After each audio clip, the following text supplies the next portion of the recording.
પ્રાથમિક આરોગ્ય કેન્દ્રમાં ડાયાલિસિસના દર્દીઓને હાલાકી પડી। પાણી સપ્લાયની સમસ્યા સર્જાતા ડાયાલિસિસની કામગીરી ખોટકાઈ। એક અઠવાડિયાથી પાણી સપ્લાયની મોટરમાં ખામીના કારણે દર્દીઓને ધક્કા ખાવા પડે છે। દર્દીઓ ના છૂટકે અન્ય તાલુકામાં જઈ સારવાર કરાવવા મજબૂર બન્યા છે। સ્ટાફ દ્વારા કોઈ પ્રકારનું ધ્યાન ન આપતા હોવાનો દર્દીઓનો આક્ષેપ। દર્દીઓને મળતી સહાય બાબતે પણ કોઈ મદદ ન મળતી હોવાનો દાવો થયો છે। એક અઠવાડિયામાં 2 કે 3 વાર સારવાર લેવા આવતા દર્દીઓમાં મુશ્કેલી સર્જાઈ છે।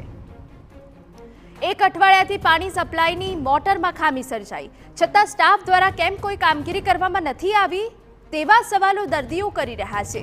ગ્રામ્ય વિસ્તારમાંથી 5-10 કિલોમીટરથી પણ વધુ દૂરથી આવતા ડાયાલિસિસના દર્દીઓ સારવારને બદલે ધક્કો ખાઈ રહ્યા છે અથવા તો અમુક દર્દીઓ ના છૂટકે અન્ય તાલુકામાં જઈને સારવાર કરાવવા મજબૂર બન્યા છે।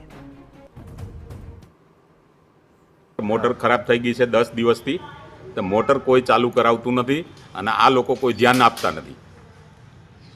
આ અમારો ઇસ્યુ છે અને અમારા સેન્ટરમાં કોઈ જાતની વ્યવસ્થા આપેલી નથી।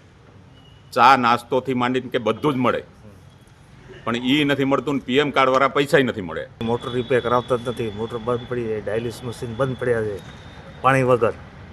તો અમારે ડાયાલિસિસ કરવા ક્યાં જવું? એકવાર તો ફતેપુરા ગયો હતો, હવે ત્યાં પણ જગ્યા નથી।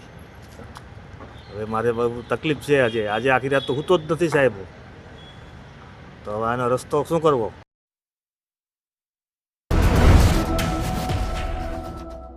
આજે પ્રાઇમ ટાઈમ શો